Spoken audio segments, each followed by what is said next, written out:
What is up, YouTube? This is ThePikaWu here, bringing you another black and white Wi-Fi battle. This one is against Roscoe1337, and this is for the Machinima Tournament Round 2. And the winner of the tournament essentially gets partnered with Machinima. Now, this was supposed to be a dual narration. That was the original plan, so it could be posted onto Machinima. But I'm going to be posting my side on my channel, and he's going to be posting his on Machinima. So prior to battling, I had a couple of teams, and I decided on using a weather-free team. And unfortunately, I made a pretty big mistake. On the team preview, I led with my Conkeldurr, so he knew I had a Tyranitar counter, so that's why he wasn't going to lead off with his Tyranitar, obviously, so he led off with the Rotom Washform. Don't know if he was going to lead off with the Rotom if that didn't happen, but of course that didn't help me out. So this wasn't really the greatest battle, but I like posting tournament battles, so yeah, I'm going to post this one. So he's going to lead off with a Rotom Washform, and I'm going to lead off with my Conkeldurr. I invest a lot in HP and special defense, so I could take a Volt Switch pretty well, but unfortunately, first turn, something bad happens. What do you expect? It's a critical hit.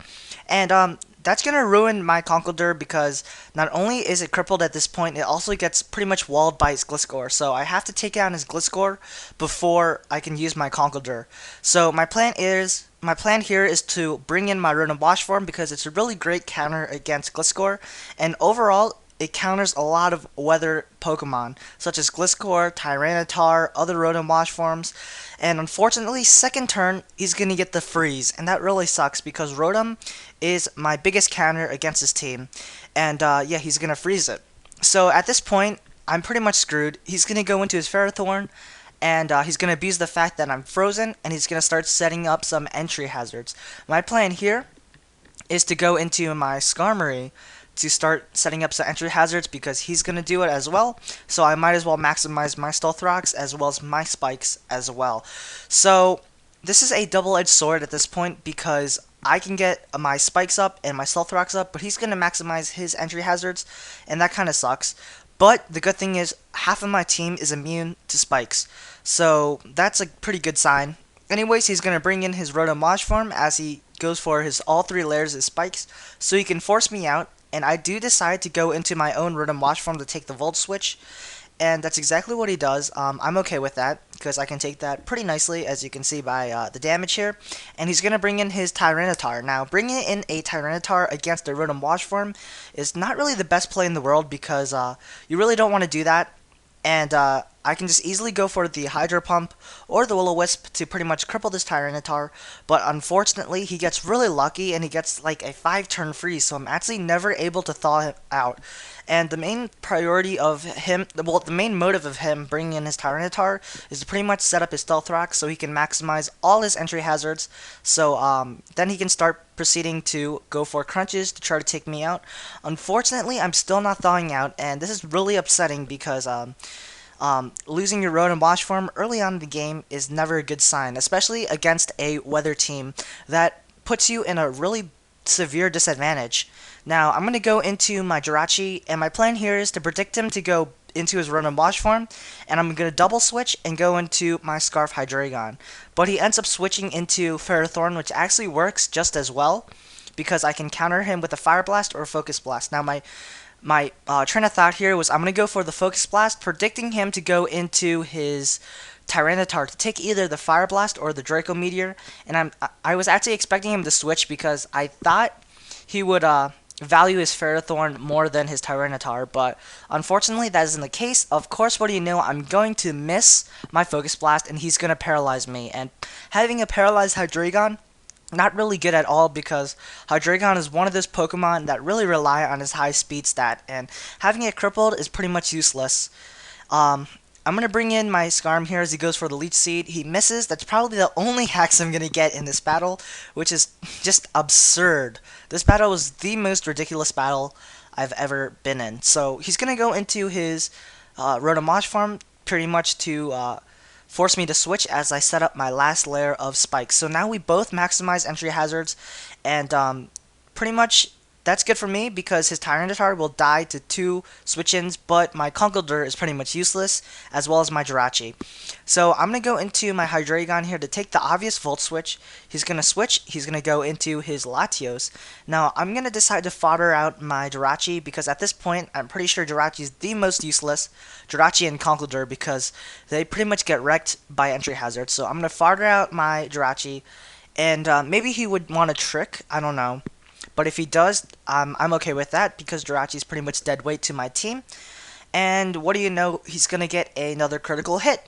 And that one doesn't really matter as much because I was going to leave my Jirachi here as fodder. It was just going to get 2-hit KO'd anyways. But now I know he's locked into Dragon Pulse, I can go into my Skarm, and I can go for the Whirlwind and start phasing some stuff and getting some residual damage with the entry hazards. But looking at his team, he has a lot of Pokemon that are immune to spikes as well, such as this Gliscor, such as his Rotom, as well as his Excadrill because it has a air balloon. So setting up spikes, although it helps, it doesn't help that much.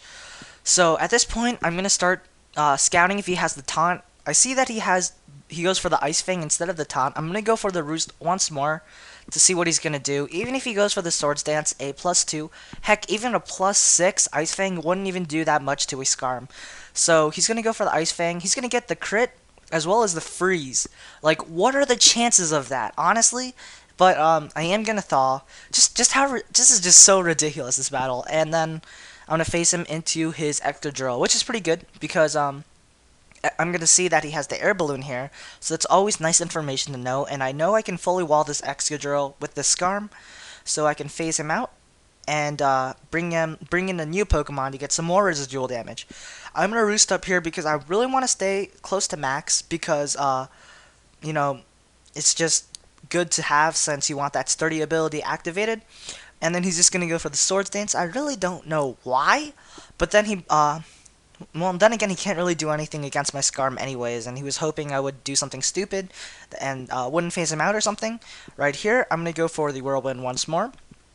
Let's see what he brings in. It's going to bring in his Tyranitar. Now, Tyranitar is going to scare me out, and after Leftovers recovery, I'm actually not going to be able to regain full HP, so I'm not at sturdy, so I'm not comfortable staying in. I'm going to switch into my Hydreigon as Death Fodder, because it's pretty much useless since it's paralyzed, and yeah, he's going to go for the obvious Fire Blast. That's going to be a 2-hit KO, and I'm going to get taken down. And that really sucks, because Hydreigon is a really important Pokemon I wanted on my team, because it outspeeds all of his Pokemon on his team. Except for his Excadrill, but my Skarmory walls the Excadrill. So at this point, I'm going to bring in my Conkeldurr to force the switch, and at that point, that Tyranitar's dead because after entry hazards, it's not going to be able to live. I'm going to go for the Mach Punch. It's going to hit the Gliscor, and at this point, I just went for the Mach Punch again because I'm retarded, and I thought he would just kill me off. I should have went for the payback for some extra damage, but yeah, he's going to be setting up some Swords Dances, but even if this Gliscor sets up to +6, my Skarm pretty much walls it, so it's really no big deal. So right here, I'm just going to switch out because I know he's going to go for the second Swords Dance. So this is why I do go into Skarmory, because even if he's at +4, that Ice Fang is going to do absolutely nothing. So I'm going to go for the Whirlwind, and let's see what happens. He's going to go for the Ice Fang, I believe. And yeah, that's going to do absolutely nothing. So at this point, due to all this hacks, I'm really playing the best I can. There's really no way of like winning, or winning with all this hacks, or it's really hard to win. But this team actually is based off a Reuniclus sweep, and I know after taking down his Tyranitar, and if his Pokemon don't have Trick, and they don't trick my Reuniclus, I still have that little possibility of sweeping with a Reuniclus, because none of his Pokemon can 2-hit KO. No combination of attacks he uses against me can 2-hit KO a Reuniclus after +1. So my plan here is to go into my Reuniclus here, and I'm gonna just see if he has Trick on his Latios. He's gonna bring in his Latios here. I really want to see if he has Latios. I'm gonna set up a Calm Mind so he can't kill me off. And if he has Trick here, I'm pretty much screwed.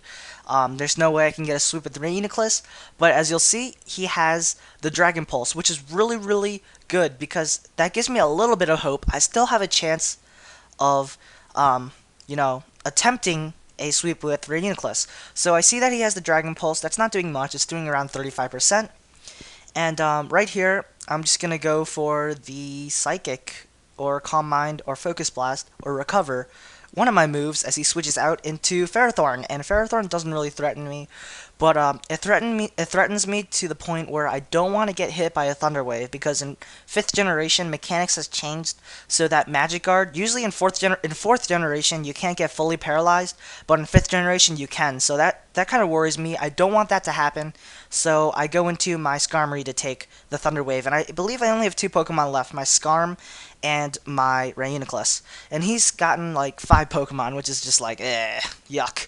But, you never know what can happen. I could still attempt a sweep with Reuniclus, so at this point, he can't touch me. He's going to go into his Rotom as I go for the Whirlwind, I believe. Or I'm just going to switch out, predicting him to go into his Rotom, and I do go into my Reuniclus, and I want to force him to go for the trick, so he can trick my Skarmory.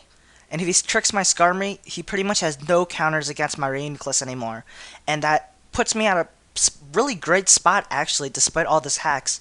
So, yeah, I'm just going to leave my Skarmory here as death fodder, because it's useless, and it's just going to die to a Volt Switch, and he's going to bring in his Excadrill to take on my Reuniclus. Now, I did some damage calculations. I can take a X-Scissor as well as a Draco Meteor combination after +1, and I have 2 options here. I can go for the Focus Blast, predicting him to go for the Swords Dance, or go for the Calm Mind, predicting him to go for the X-Scissor. Unfortunately, I thought the more obvious move he was going to do was the Swords Dance, because it's more practical, and that's why I went for the Focus Blast. But in the end, it doesn't matter, because what do you know, he gets a last turn crit, and I'm not going to take down his Excadrill, which kind of was disappointing because I was hoping to take it down. But it doesn't matter, he's going to take down my last Pokemon with the X-Scissor, and that is the game. So, yeah, my luck has just been absolutely terrible for the past weeks. And, yeah, you guys can probably know that because, in the last 2 videos, I got owned, missing 2 Dracos in a row, the last video. But, yeah, there's nothing I can do. Good luck, Roscoe. You definitely deserve to win, even though you had the hacks. I wish you luck. I believe you are facing Cheese in the next battle, so maybe you can get to the finals and win. That would be awesome if you get partnership, but maybe next time we can get another rematch going on. And yeah, so unfortunately, my goal of attaining Machinima partnership has been ended due to this tournament, but that's okay. Hopefully I'll get another opportunity. Thank you, Tetraradon, for hosting this tournament. I really enjoyed it. And yeah, if you guys enjoyed this video, if you guys enjoyed the awesome hacks I got, make sure to leave a like, or a comment, or a favorite. And stay tuned for the comment question of the day. So peace out, guys.